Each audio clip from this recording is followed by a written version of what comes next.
আসসালামু আলাইকুম, সবাইকে শুভেচ্ছা ও স্বাগতম। সবাই কেমন আছেন? আমি আলহামদুলিল্লাহ ভালো আছি। আপনারা কেমন আছেন অবশ্যই কমেন্ট করে জানিয়ে দিবেন। ঈদের কয়েকদিন পরে প্ল্যানেট পার্কে পরিবারের সবাই ঘুরতে গিয়েছিলাম। তো প্ল্যানেট পার্কে ঢোকার পরে আমরা আসলে আমি ভিডিওতে ৪-৫ টা নিয়েছিলাম। মানে প্ল্যানেট পার্কের আশেপাশে ভিডিও নিচ্ছিলাম। তো এরপর ভাবলাম যে আসলে ওদেরকে নিয়ে একটু ঘোরায় উঠি।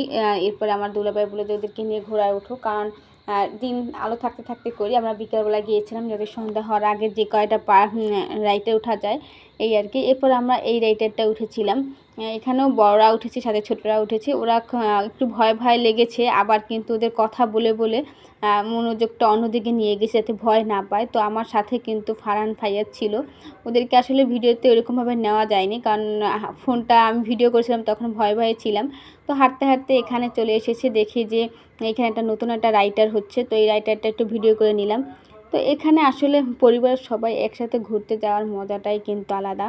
আর এটা কিন্তু সবসময় আমাদের সুযোগ হয় না, কারণ ঈদ কুরবানিতে যখন বোনরা আসে শ্রীমঙ্গল থেকে, ঢাকা থেকে, তখন সবাই একসাথে হলে তখন তারপর ঘুরতে যাওয়া হয় এই আর কি।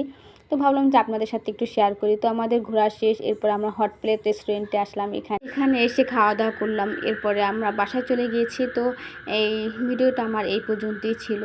তো আপনারা অবশ্যই কে কোথা থেকে আমার ভিডিওটি দেখেছেন সেটা কমেন্ট করে জানিয়ে দেবেন। আর এই ভিডিওটা তেমন কোনো গুরুত্বপূর্ণ ভিডিও না, আসলে আমার বোনদের সাথে ঘোরাফেরার ভিডিওটা, সেটা আপনাদের সাথে শেয়ার করলাম। আর ভিডিওটি ভালো লাগলে অবশ্যই লাইক কমেন্ট শেয়ার করে পাশে থাকবেন। ধন্যবাদ। আজ এই পর্যন্তই, দেখা হবে অন্য কোনো ভিডিওতে।